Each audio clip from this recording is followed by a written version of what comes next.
In this video, I will show you how to buy Ethereum in Trust Wallet. To do this, first just go and open up Trust Wallet, and then from the home screen here, click Buy.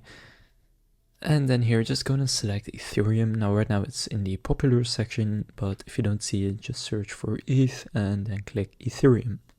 Then here choose how much you want to buy. For example, I'll just do a smaller amount of 15 euros. Now for me it says credit card. If you want to change whatever it says for you, just click on whatever it says, and then at the top right now it says pay with. Just pick whichever payment method you would like to use. For example, I'll use Apple Pay, and then you can pick one of these providers and you can see which one gives you more Ethereum in this case for your money. So in this case it's Ramp, so I'll go with Ramp. Then click buy with whatever payment method you picked, and then it will connect to Ramp in this case.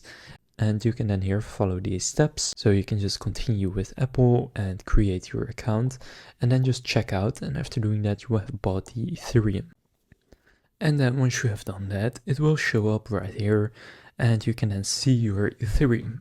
So that's how to buy Ethereum in Trust Wallet. If this video was helpful, please consider leaving a like and subscribing to my channel. With that being said, I will see you in the next video.